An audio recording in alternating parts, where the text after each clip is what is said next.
Welcome back to another episode of Filthy Hope. If it's your first time here, for whatever reason, welcome. We're so glad you're with us. And on this show, we spend time in the grey spaces where Jesus, life and culture intersect. I'm your host, as always, Pastor Jonty, and I'm joined by returning guest, friend of the show, Rev Dr Sunny Chen. Welcome. Hello, it's Jonty.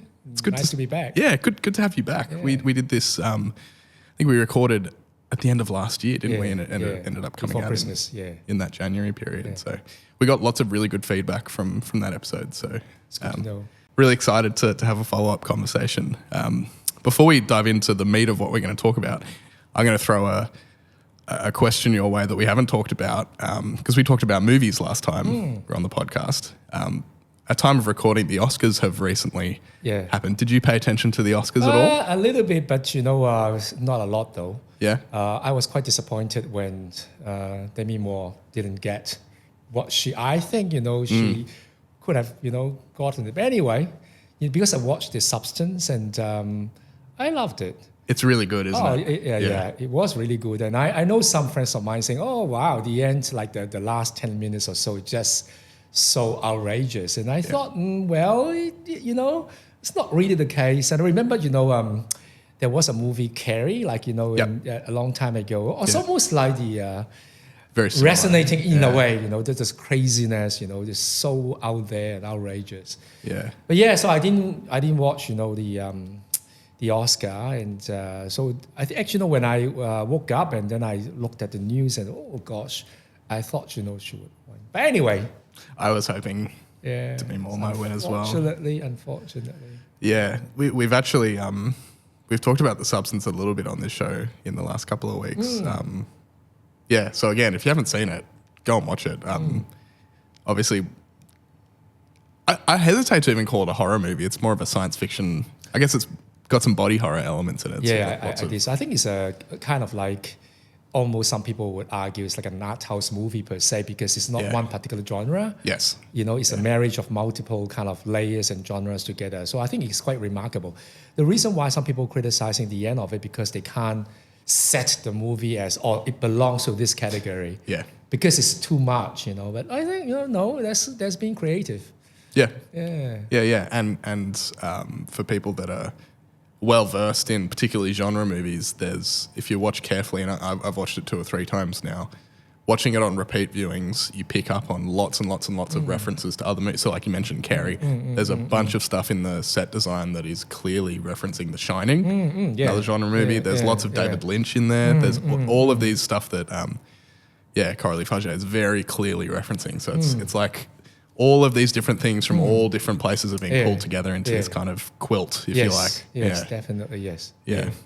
In fact, when I was watching it, it reminded me a TV series that I watched quite a long time ago now, Broadchurch. Yeah, with the David Tennant one. Exactly. Yeah. I mean, the reason why, because when I was watching that, is really the juxtaposition between the horror and the beautiful broad daylight scenic kind of thing. The two are, in the past, horror movies are usually like, it's scary, dark, but that one was different. The scenic was amazing. Actually, later on, I went to UK. I went to that site. It's not called Broadchurch, and I climbed up to the hill, and of course, stunning and stuff.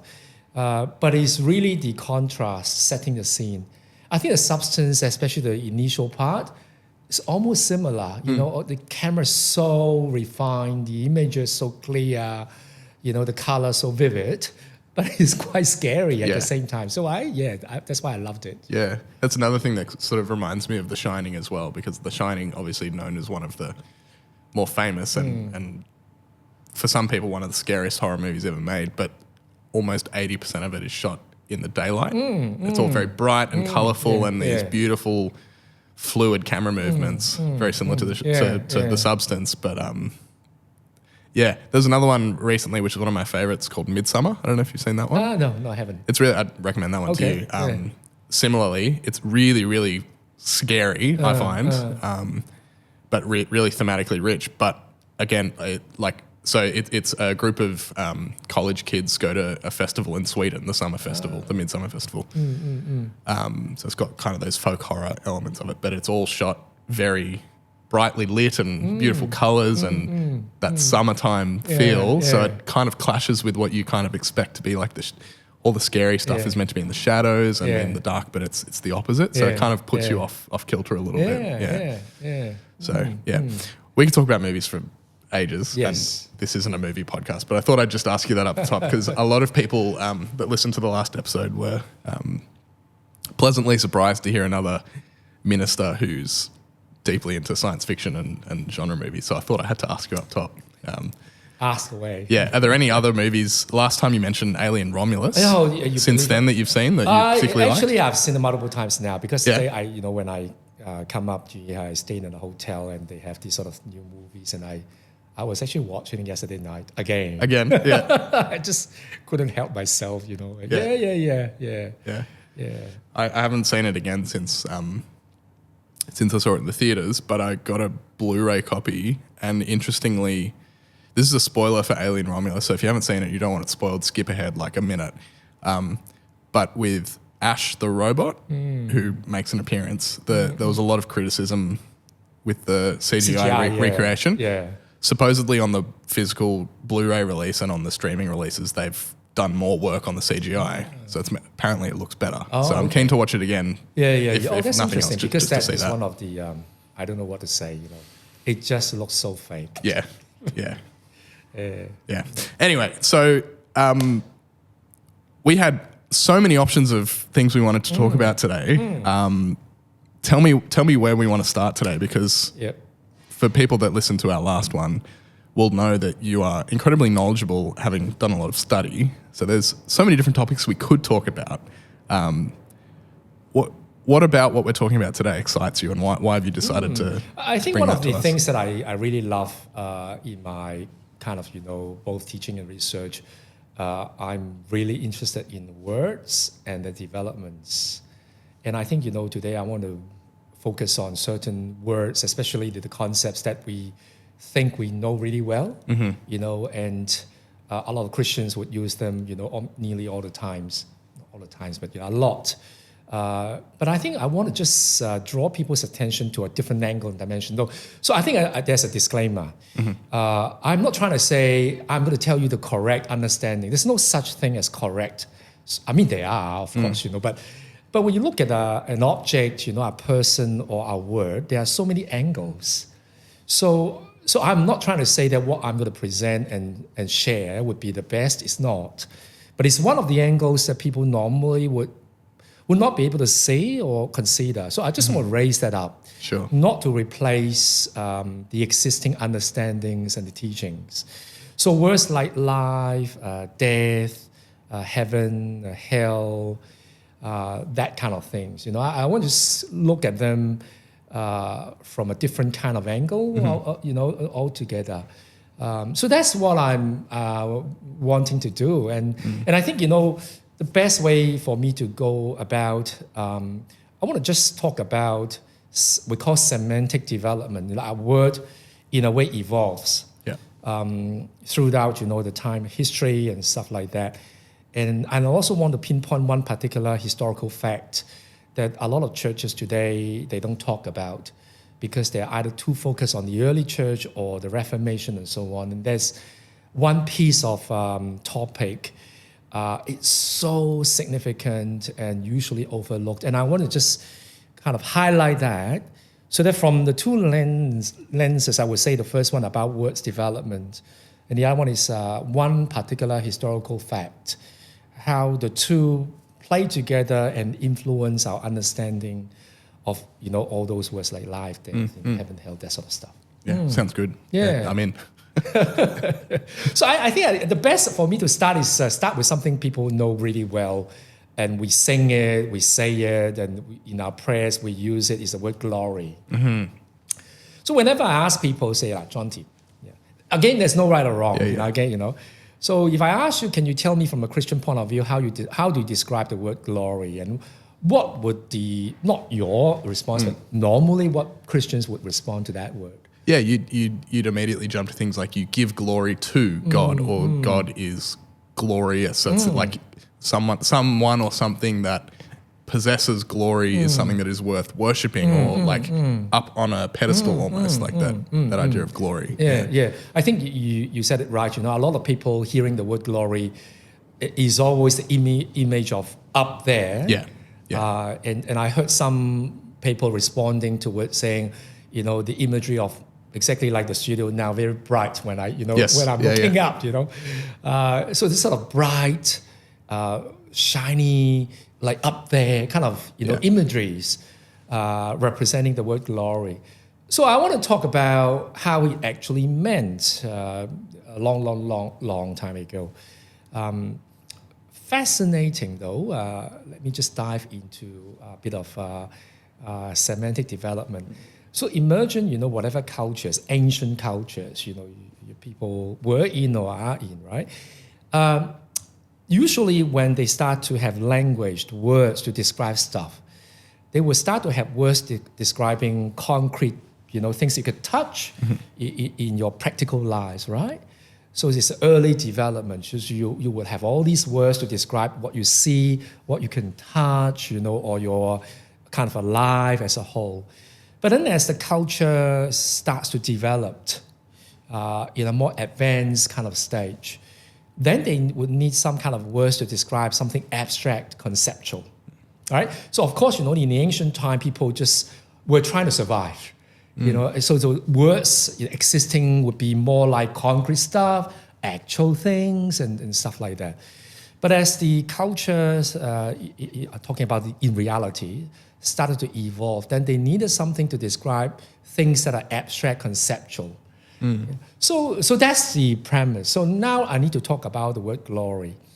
I still remember the day when I went to school, you know, and in US, and that was for me a mind-blowing moment. You know, the professor asked the same question about glory, and then of course he gave the answer. He asked, do you know that the original word in the ancient Semitic, not just Hebrew, but Semitic, you know, kind of a family, the word literally in a long time ago meant liver. So I'm talking about liver, you know. So I was shocked. I was shocked, and then he explained. So liver was, of course, you know, for those ancient people, something concrete. They could, because especially people living in inland or like nomads, right? They have cattle, they have animals, and they have to kill animals for whatever reasons, for food or for whatever. So liver basically for them was a concrete object, and there was a word to describe it. But then as the Semitic culture started to evolve, and all of a sudden they had a concept, abstract stuff, and they needed a word to describe that thing.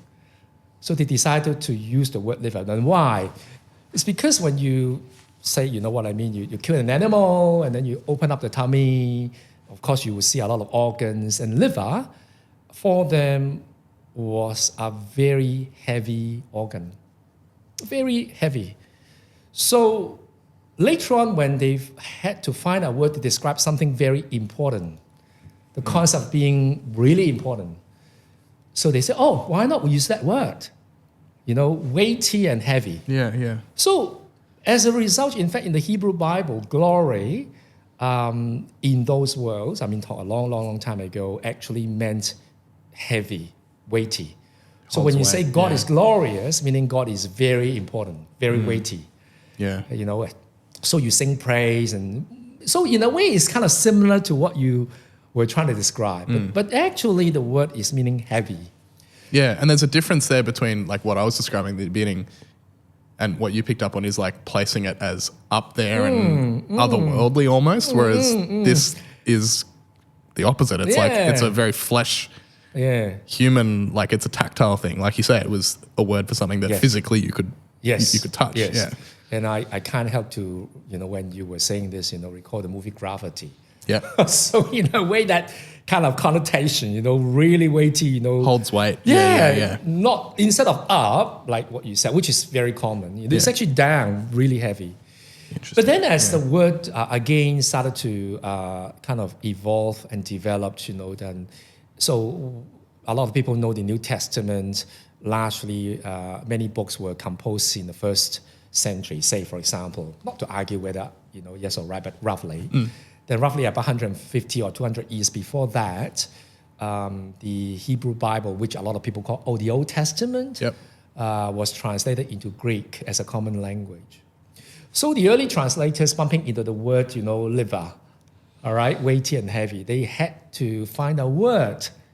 All right, so they found a Greek word, to describe it, and which is great in a way for us. But as you know, all kinds of translations, you got to keep some idea, and then you got to lose some idea, and then you have to invent some new ideas. Am I correct? Yeah. So this is what happened.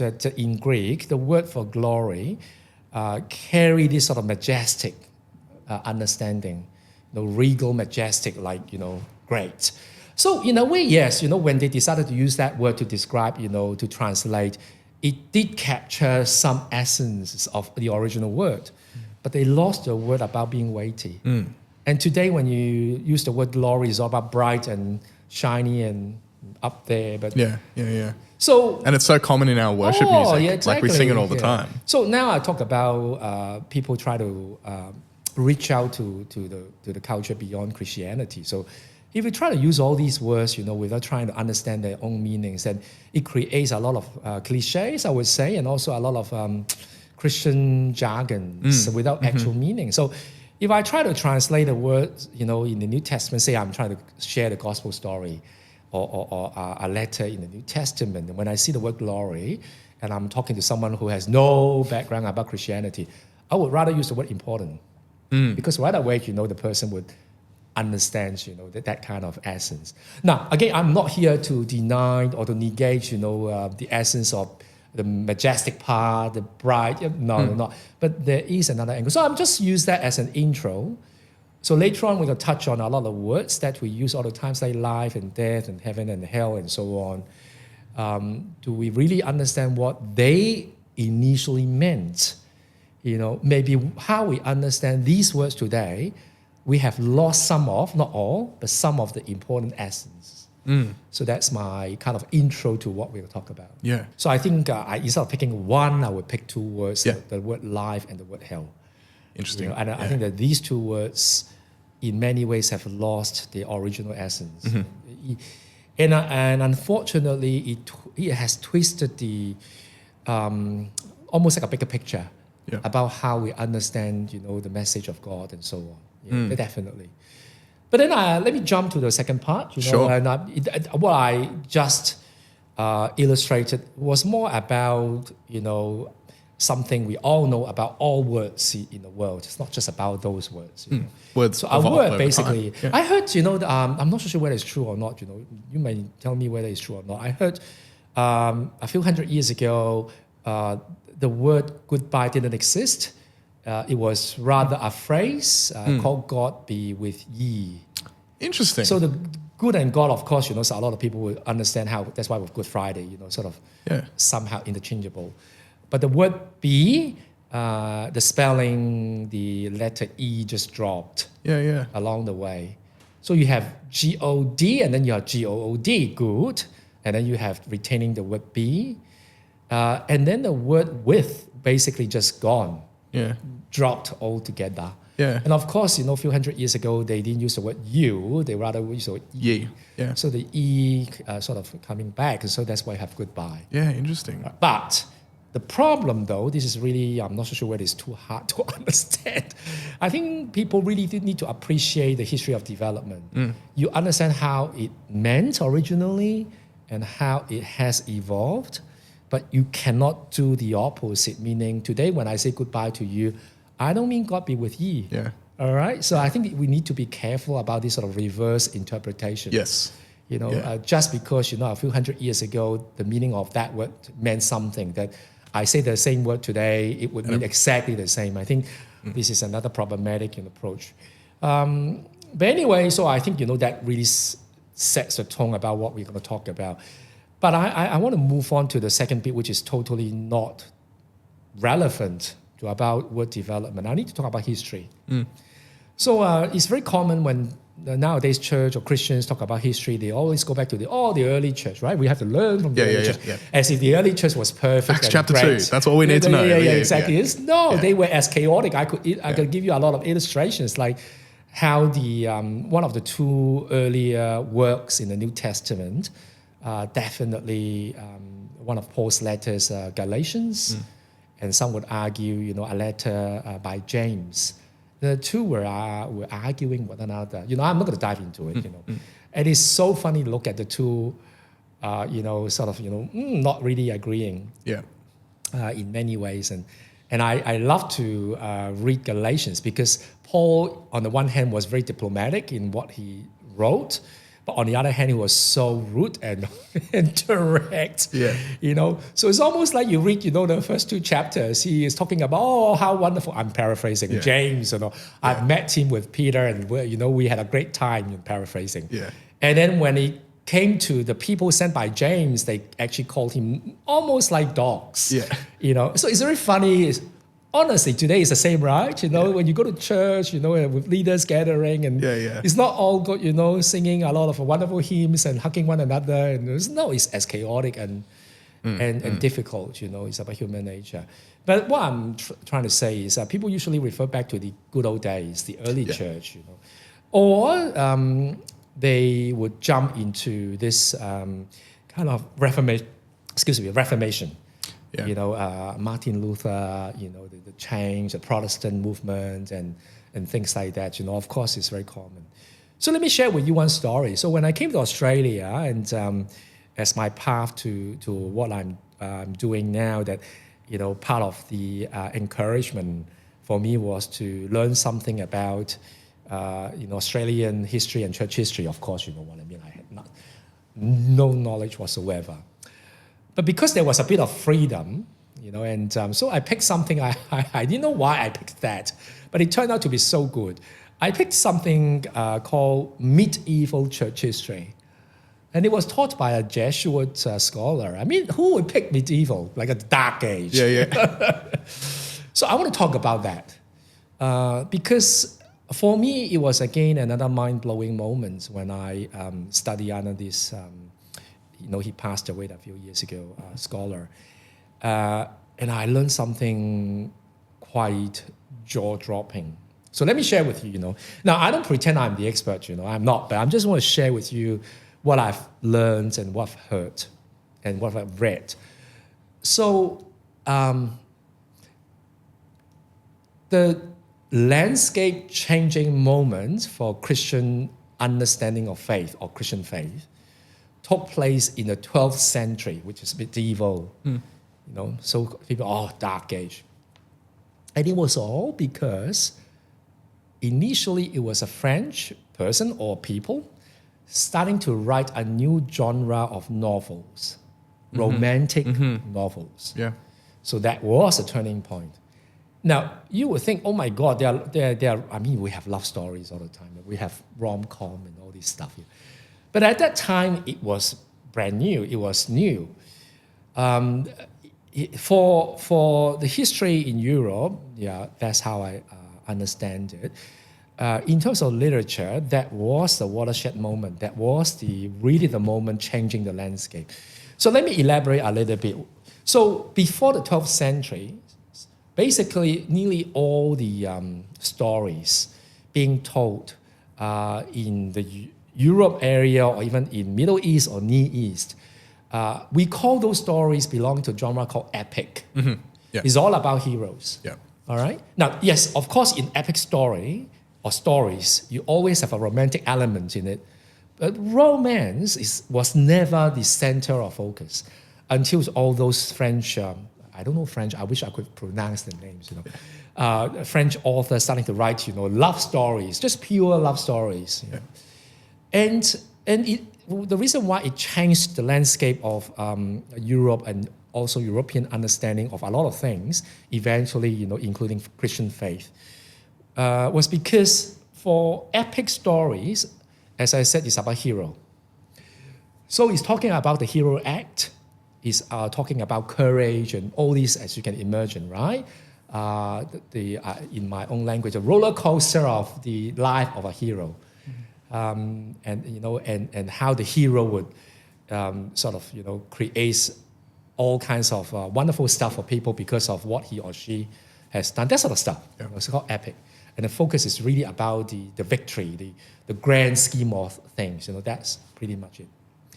But when romantic novels came out, now people started to shift into what we call feelings. And I'm not so sure about nowadays. I'm so lost in touch.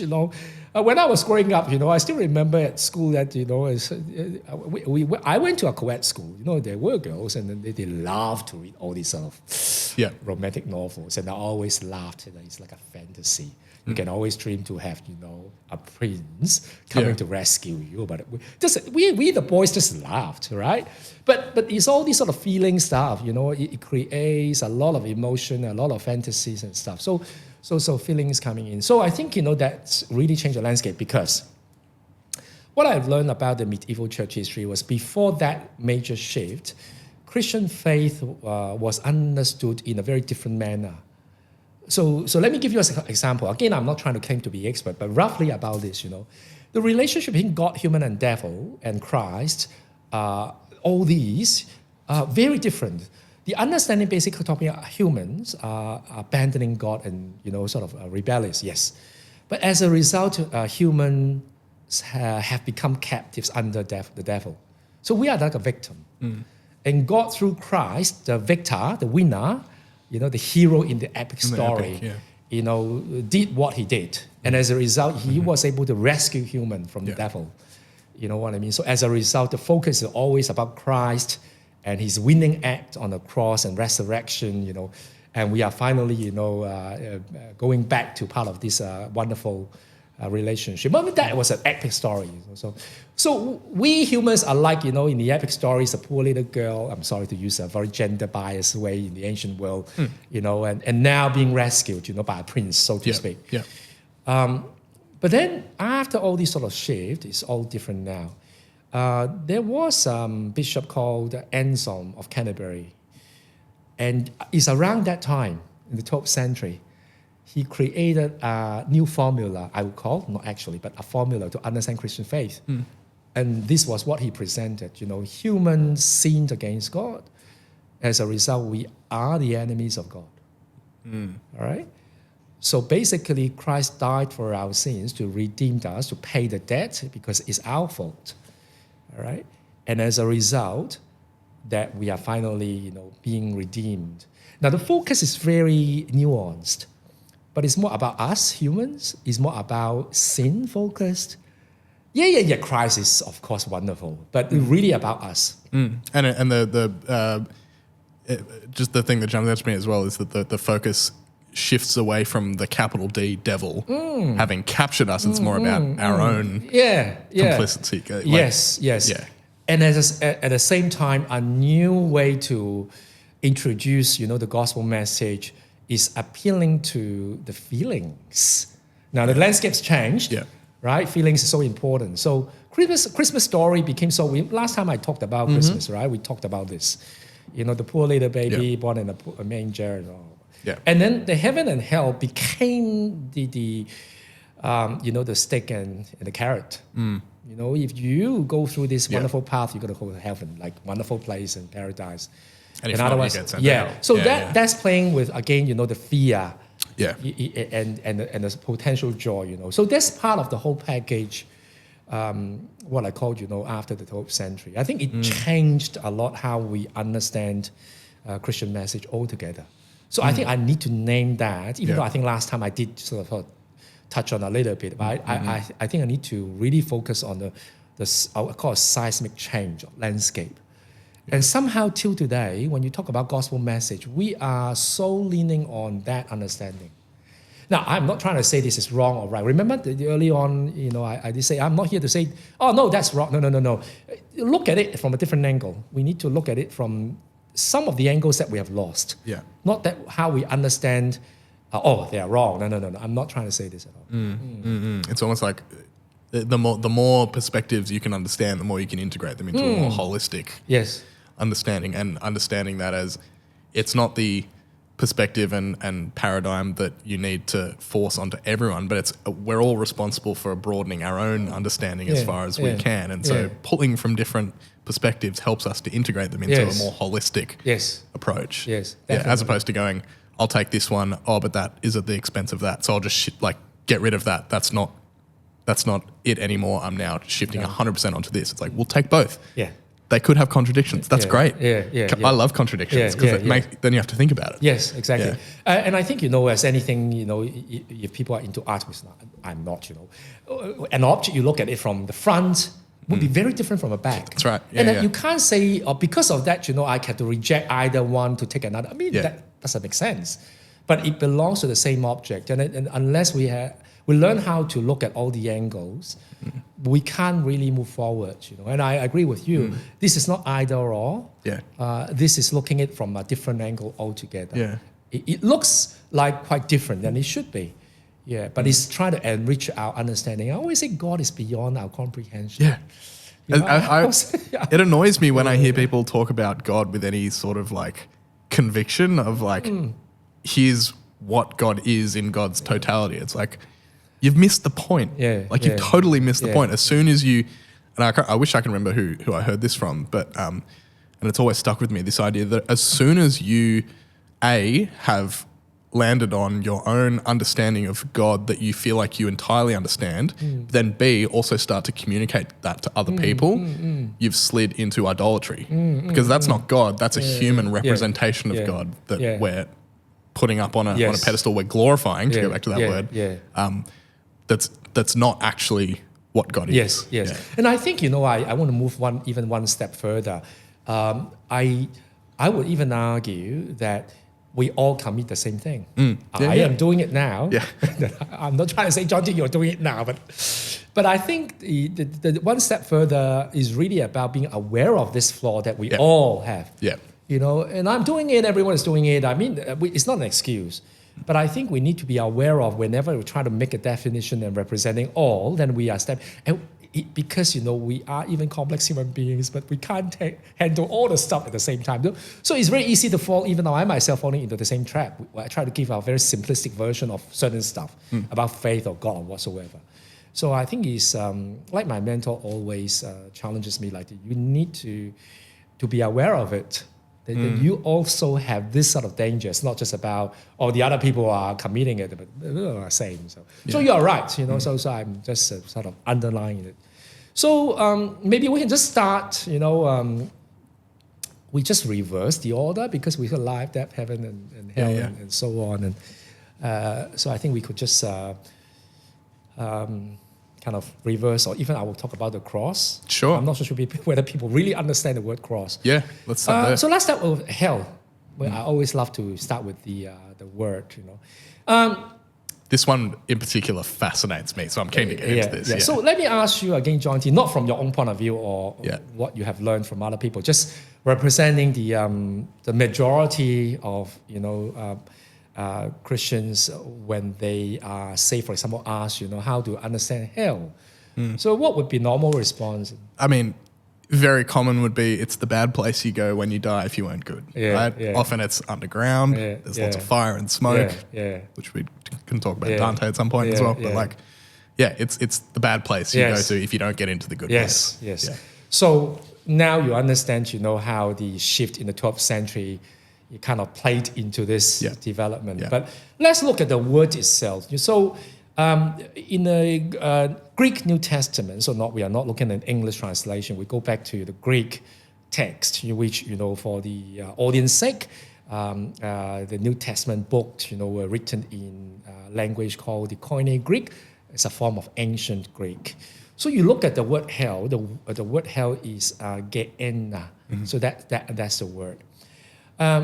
But it wasn't really an authentic Greek word.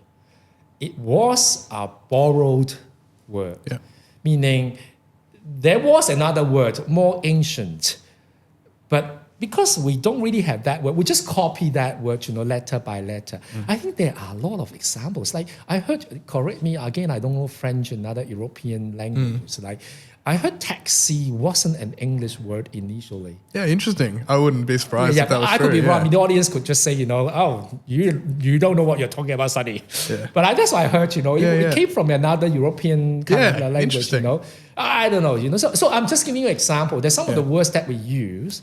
For example, the word eulogy. Eulogy it wasn't an English word because it was a word in Greek, in ancient Greek. The U spelling EU meaning good, and a logi from logos or logia meaning words, meaning speaking good words. That's why when you are invited to do an eulogy, you should never say something bad about the person, no matter how much desire you actually want to do so. I've been to a funeral where someone did throw trash at the person they were commemorating, and it got very awkward. No, that shouldn't be done. Don't do it. But originally, the word is actually from Greek, But even that word, it doesn't mean, when a person died, and stuff like that. It's more about blessing and good words. But anyway, I'm just saying, look at that. Even the word eulogy, it wasn't, but it is now. Yeah. It's sort of, copying another word, more ancient letter by letter. Yeah. So Gehenna, yeah. actually was copying a more ancient Hebrew word called Gehinnom. So almost trying to be, you can't do letter by letter. There are some letters that they don't match, right? So what is Gehinnom? So in Hebrew Bible, you look at the word, it has a particular meaning. Actually, it's a compound word, meaning it is marrying two words together. Yeah. So Get means valley, and then Hinnom is a place, and basically it means valley of Hinnom. That's the word hell. Now, then you would ask, I hope you would, a bit more curious than what's going on. Yeah. Where is this valley? Well, I can tell the audience that, I've been to hell, literally, and I loved it. It was beautiful. It was beautiful, and I did show Jonty the photo. Yeah. And it was stunning. There are houses today, looking upon the valley, it's all green, it's nice, you know what I mean? Oh my gosh, living in the hell is not a bad thing, I can tell you, literally. Yeah. Prime real estate. I don't know much about the real estate in Jerusalem, but definitely it's a nice, from the photo, from where, I went there a long time ago. So then you have to ask what actually took place in Valley of Hinnom. So now we go to a bit of historical and biblical history kind of stuff. So let me just pause for a moment. I need to just step one back and just encourage people to understand. The more you understand the history and the development of the word, the richer you gain. And I think without knowing it, then we just pile on all kinds of our modern understandings or our guesses, and it would twist the meaning. So in the Bible stories, and it talked about a horrendous, not just one single, but I use a single as a way to understand a horrendous act or event or practice that took place in the Valley of Hinnom. And it all came down to the person called King Solomon. And I think some audience know that, in the Bible story, he was a son of King David. So, and he built the Holy Temple, basically, for God. But there was a very dark history of King Solomon. Now, I'm not going to go into all the details. Basically, he was lured apparently by, he got so many wives and concubines, countless, hundreds. And some would argue he was lured by some of, I think a lot of marriages were politically driven, I guess, back in those days as usual. Yeah. But he was lured. As a result, King Solomon did one thing, that he decided to worship a god called Moloch or Molech, depending on which version. Now, let me just describe the form of the deity. I think some of the audience have seen something like that. Molech or Moloch's got an ox head, and human body. Yeah. So in the Valley of Hinnom, he built a statue of Molech or Moloch. Now, that's not that horrendous. I mean, it was bad, Instead of worshiping God, but now, But the statue actually carried a very important function, and it was horrendous. It was built with metal, and the Molech or Moloch, according to some tradition, they would say there's a human bodies, right? So it's got the palms up. And during festivals, parents would bring their children, and they would sacrifice to Moloch. So this is how they did it.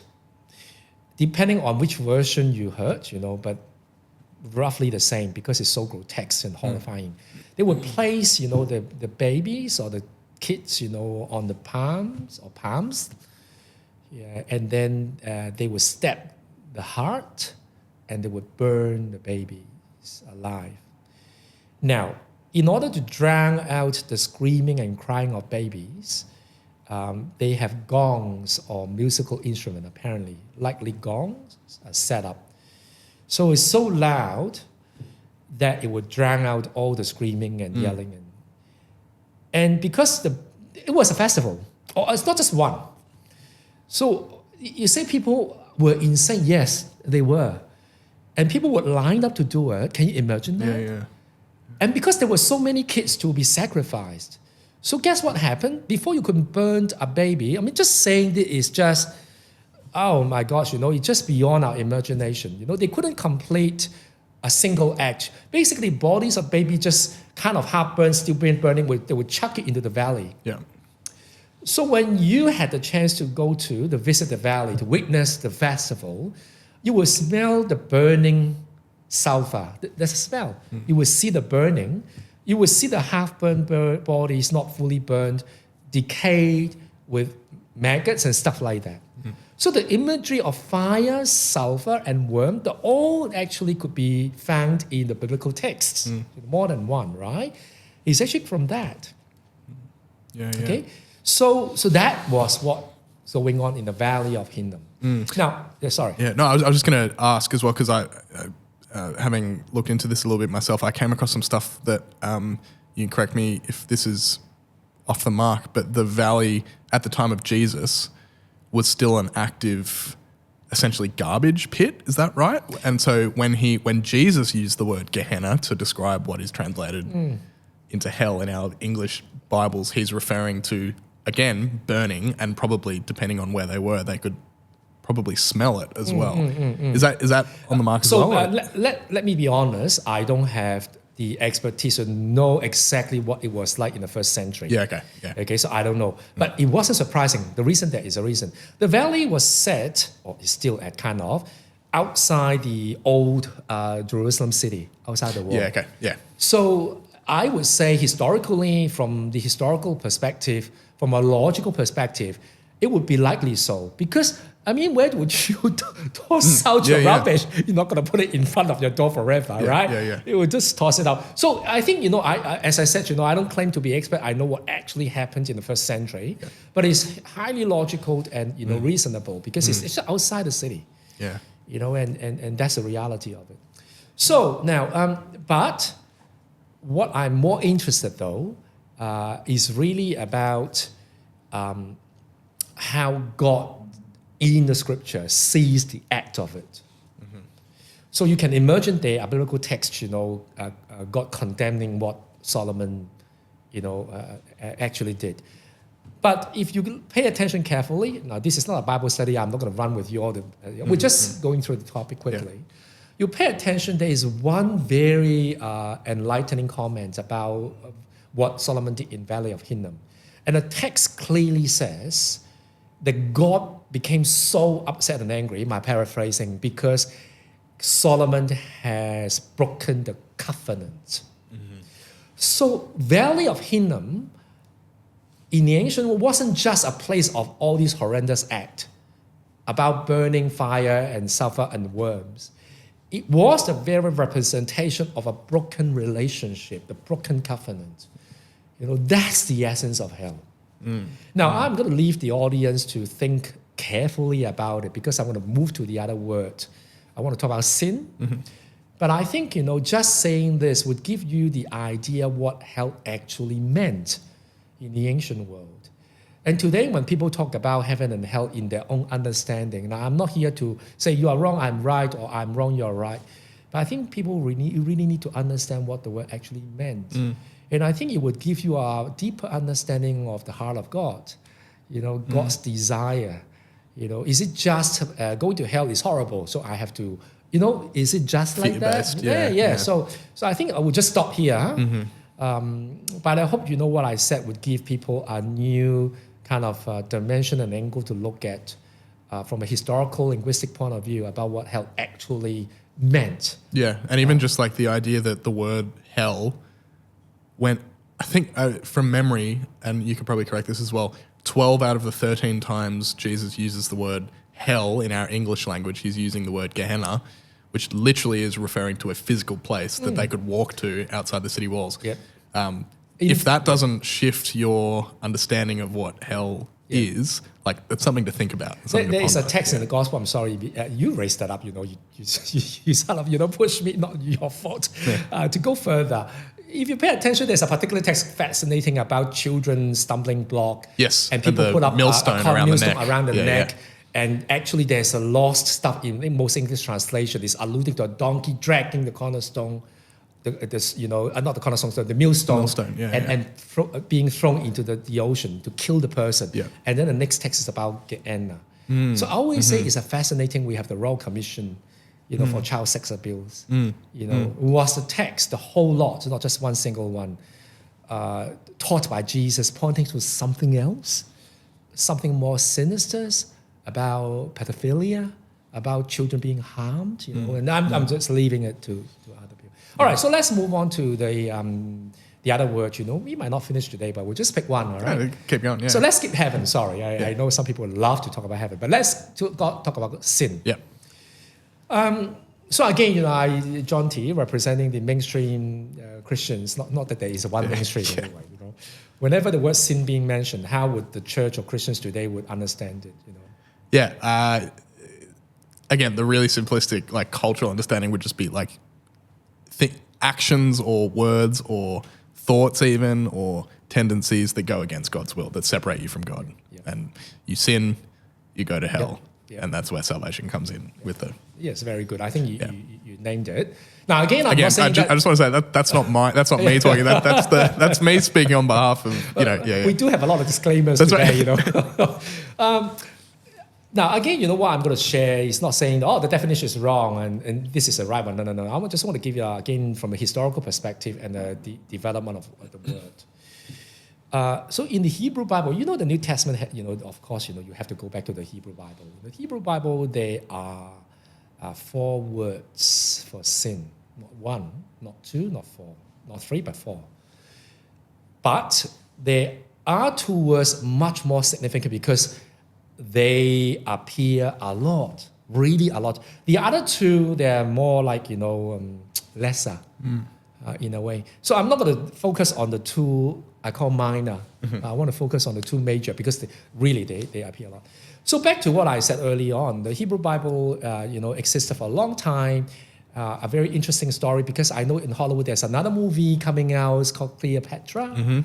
Gal Gadot is going to be the cast, and it's kind of relating to Cleopatra because one of the ancestor of Cleopatra, 7 generations up, there was a king called Ptolemy II, and he was the one wanting to expand his own library, and as a result, he commissioned a lot of works being translated into Greek, and the Bible, the Hebrew Bible, was one of those literature.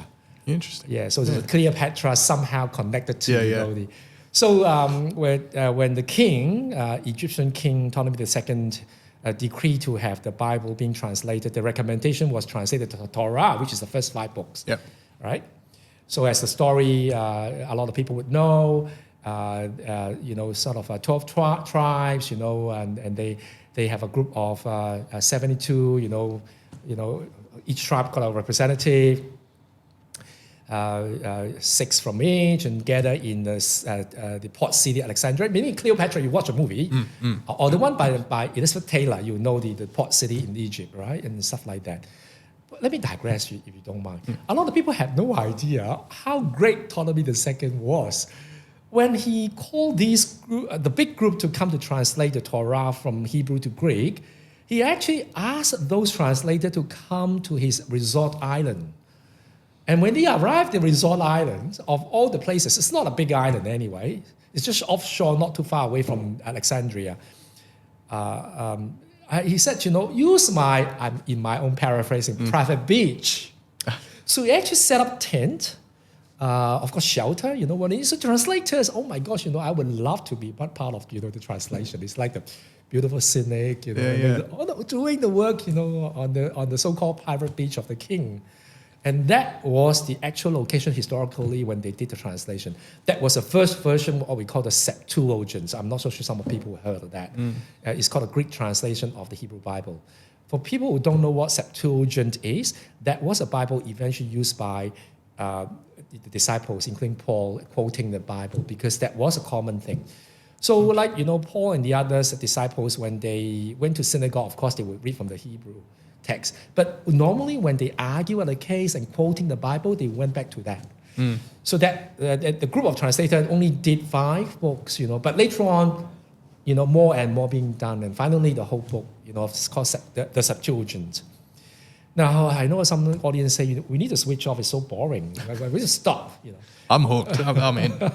So I'll talk about the translation work. Now, as you know, any translation work, is always challenging. So this is what happened. In the Torah, in the first 5 books, you would see the 2 words for sin, chata and pasha, appearing prominently. So the translators had to find words to represent each. For the word chata, it was easy. Chata meaning missing the mark. All right? Like, you say, for example, shooting an arrow. I think a lot of teaching have, a lot of sermons being preached about that. You shoot an arrow, you miss the mark. Miss the mark. Yeah. And they found the word in Greek, which is hamartano, which is the noun for hamartia. Basically meaning exactly the same, because the Greek word also mean, pointing out people throwing a spear and missing the target. So, and also metaphorically, it means someone straying away, walking away from the right path. Perfect word, right? Yeah. So usually translation is much harder, but now you have the exact match. So they pick the word hamartia to describe sin, meaning missing the mark. And of course, the context about that is about people not following the standard, the law of God. You miss the mark. Right? So that's why you have that answer. And you are right, doing the wrong things, your words and your actions. And the problem is the second word, pasha. I think they either intentionally or unintentionally, they mistranslated the word. The word pasha in the Hebrew language again featured prominently. The verb means rebel, but the noun connotation is talking about relationship broken and people say used to be friends, they became enemies. You follow that? Yeah. For example, I rebel against you. Yeah. Meaning we used to have, when you think about the word rebel, meaning there was a time there was a good relationship, and now I turn my back. Yeah. Almost like estranged. Could be another word. Exactly. Yes. So the word carried such a rich connotation about a broken covenant, broken relationship. Yeah. And the word pasha. And guess what word that decided to use to translate that word? They decided to use the word adikia, which is unrighteousness, meaning doing the wrong thing. And it's just lost. The meaning totally lost. Now this is really my guess, why people doing it. I'm just guessing because when they did the translation, that there was a time when they were able to return from exile. They came back to their promised land. They disobeyed God. You know what I mean? So there was a pious movement trying to get people to go back to the law. Obey. You know what I'm trying to say? Do the right things. Yeah. Obey the law. Yeah. And it became eventually the Pharisees movement. That eventually. So I'm just guessing possibly as all translators, including me, myself, we always have that sort of presupposition or some sort of framework. Yeah. Right? And I'm just guessing whether that's because of that. They really want to emphasize you need to do the right thing. Yeah. Don't just miss the mark, do the right things. And the word was then translated, and both words, meaning missing the mark and unrighteousness, eventually became the word used by all the New Testament authors. Because when they went back to the Septuagint for concepts, for ideas, and they depict those words, right? That's in the Septuagint. And as a result, the broken relationship part totally lost in translation. And I believe that is, for me, the most fundamental understanding of sin. Sin, in essence, is a broken relationship between humans and God and amongst humans. And I love the gospel stories. You know why? Because the Pharisees always trying to get people to do the right things. Yeah. And Jesus was the one establishing relationship with the wrong people. Yeah. You know what I mean? So I think all the actions of Jesus is exactly following Pasha. Now, you can tell from all the saying that Jesus said, I'm not here to abolish the law. I'm not saying that you should do the wrong things. No. But I think, the stories in the Gospels really reminding people that the lost meaning, the broken relationship. So that's the one bit that sin sadly truly lost. And today is so clinical, so black and white, do's and don'ts, and something's just immediately jumping to mind with this is the way that the creation story in Genesis ends with the death, quote unquote, of Adam and Eve. It isn't a physical death; it's a separation. It's a ejection from the garden. And I'm just connecting those two dots there as I was thinking while you were talking. It's about that fractured relationship. It's not about like a physical death or anything. It's about that relationship that was there has been broken. It still has potential to be healed, but it's that fractured relationship. Yes. I actually, that was my plan to talk about the Genesis story so that we zoom into life and death. Now I'm having second thoughts, if you don't mind. I didn't even know you were going to go there, so I completely stole your thunder. I can leave it to next time and I come back to do. I would love to zoom into that story and talk more about life and death and what I mean, because I think it's so rich that it wouldn't do justice if I just skim through the surface. But I want to mention one thing that is quite fascinating because of what you said about that. Whenever you ask people, now just again Jonty, wearing the hat of representing the mainstream Christians.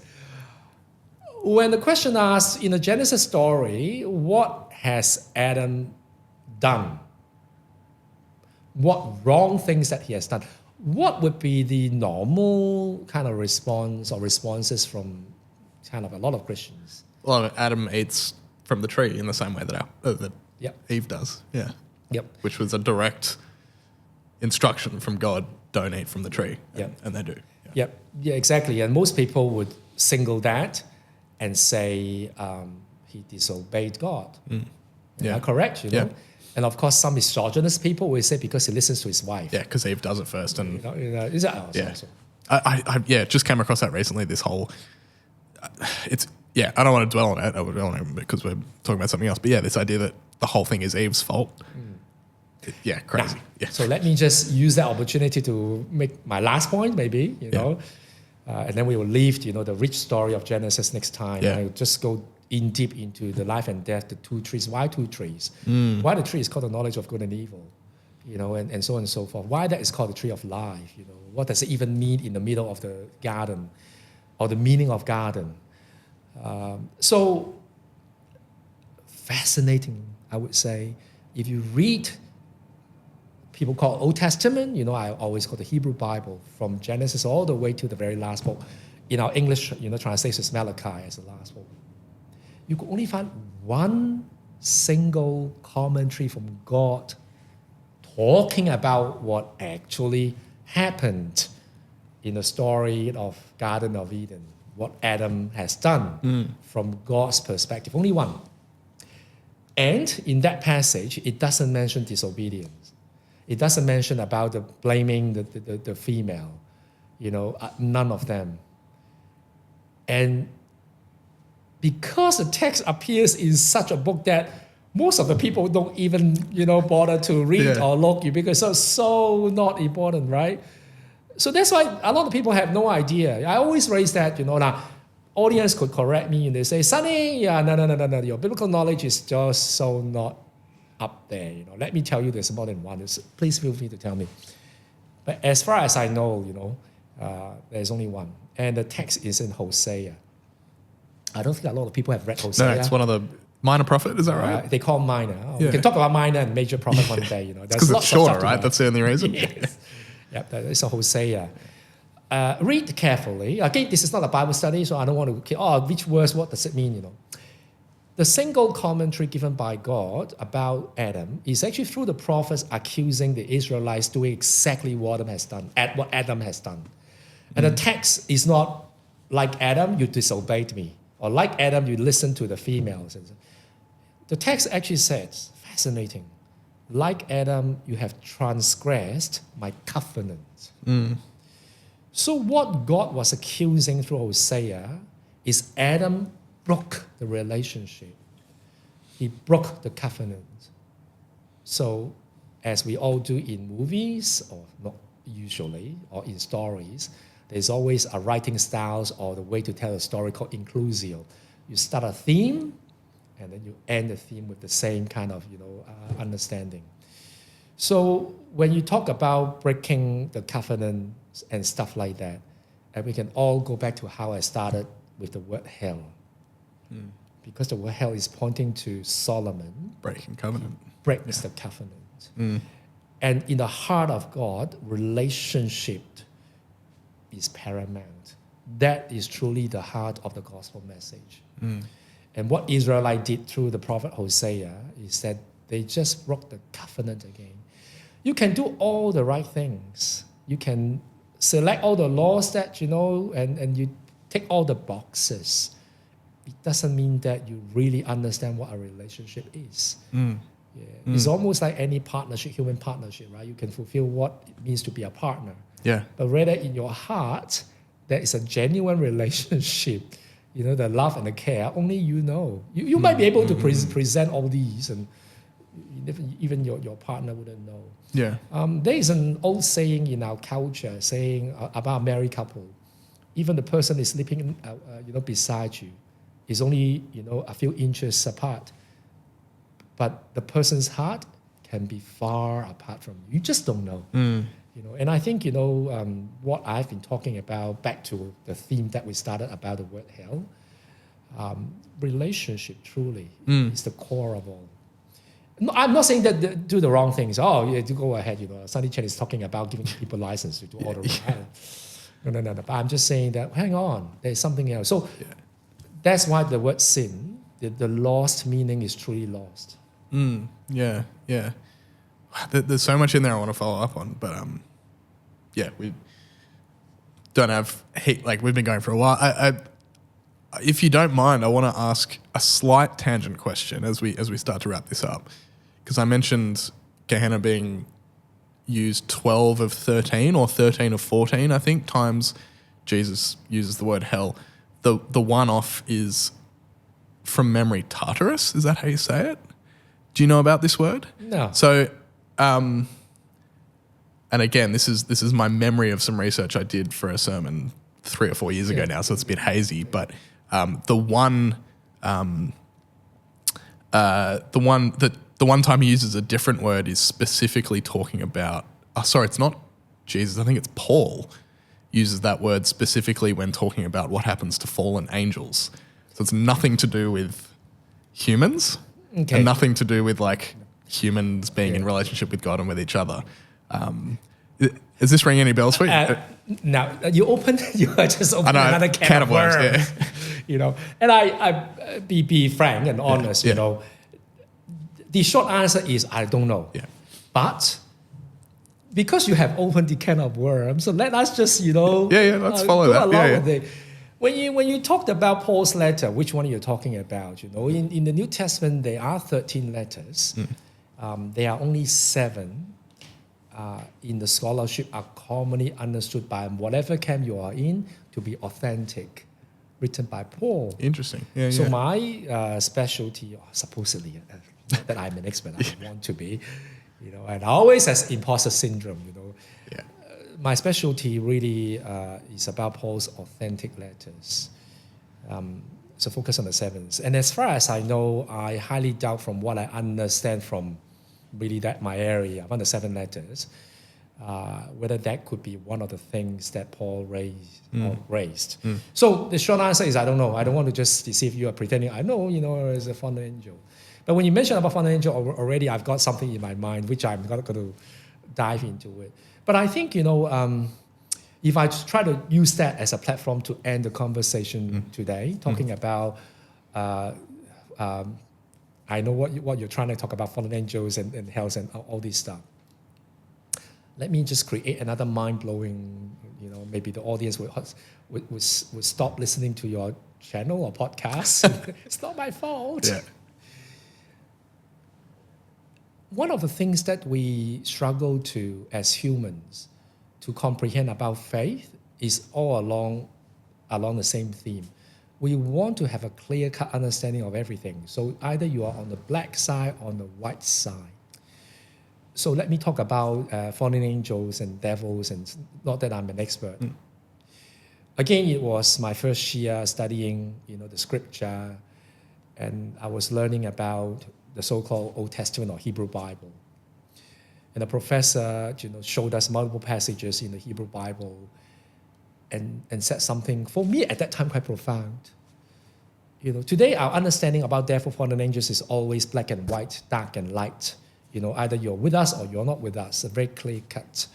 And the passages, he showed us was truly about how those messengers, angelos means messengers, spiritual messengers or whatnot. They are portrayed in a very different setting. The God portrayed as the king in a palace, and all the angels, messengers, are portrayed like all the ministers. Some doing wonderful stuff and some doing dirty stuff. You read the book of Job. Now, I'm not trying to argue that they are doing the dirty laundry of God, But I'm just trying to end, with today's note, back to what we started, that when we try to define everything with a very clear-cut boundary, either or, you must be this or you must be that. If you look at an object from the front view and you tell me about what you see, totally not because you are from the back view, I'm going to reject you because you are wrong. And I would say, hang on, there is a very interesting and fascinating understanding. So I think, the conclusion of my professor talking about all these is, no matter where you stand in understanding all these, the single message is very clear, that God being sovereign. God's wisdom transcends our boundary of black and white and right and wrong and good and bad. And next time when we come back to the Genesis story, let's talk more about the knowledge of good and evil. Yeah, and that's the carrot we can That's dangle. part of the discussion. Why is called the fruit of the knowledge of good and evil? Yeah, we'll leave our audience with that as that's the carrot dangling us for the next episode, which I can highly, obviously, having heard you preach on that before, I can, just say to our audience, come back for that episode because it's fascinating as well. If people have any follow-up questions or even stories or comments or things they want to share in response to this, obviously you can always email us at filthyhopepod@gmail.com. Anything directly for Sunny, you can obviously email us and we'll pass it on and we might follow up on our next episode. Do you have a way people can contact you if they want? You have my email address and easy. Sunny's email will be down below as well if you have any other follow-up questions or comments after that episode. Anything we've talked about, really. Even if you want to talk to Sunny about the substance, I'm sure. Send Sunny an email. You'd be happy to have a chat. Thanks for being here. Oh, thank you. Really, every time you're in town, it's always good to sit down and have a chat. I always feel like I just have my knowledge has just expanded slightly, which is always a really good feeling. It's almost like the more you know, the more you realize you don't know. Yeah, same here. I would say the same to you. Yes. Yeah. It's. I always enjoy sitting down and chatting to you, but also a time recording. I'm looking forward to hearing you preach on Sunday. So looking forward to that as well. People can support this show by our web store is now up. If you want to buy a shirt or a cap, you can do that there. All that money from that will go directly into supporting what we do here, if that's something you want to do. If you want a shirt or a cap and you don't want to pay for shipping, come to a live show. We'll have all the merch there as well at a cheaper price point. when this one comes out, the next show coming up is on the 6th of April with Rev Dr Ali Robinson at Borkham Hills Uniting St Matt's with Reverend John Humphreys. They're hosting us there. So come and see us there live if just come to the show, and if you want to pick up a show, you can do that there. If not, jump on the website and do that there. All the links are down below. And yeah, we'll be back with Sunny at some point in the future when you're in town again, and we'll dive into the Genesis story. The Genesis story is something that I've been wanting to talk about on this show for a while, because I find it's one of those sticky stories where people, not even necessarily atheists, but like people who've gone away from faith, it's often a big story that people go, I can't believe I used to believe that was a real story. So I'm very excited to get into that because I have lots of thoughts on it as well, and it's one of those things that you kind of have to confront and talk about at some point, definitely, because it's one of the foundational biblical stories. Definitely. So yeah, well, thanks for listening in. We'll see you guys next week, and at some point in the future, we'll be back with Sunny to continue this little series we've got going on now, I guess, by diving into the Genesis story. Thanks a lot. Yeah, thank you. We'll see you next time. This is a prayer for the people who want to give up, who have been hurt beyond repair.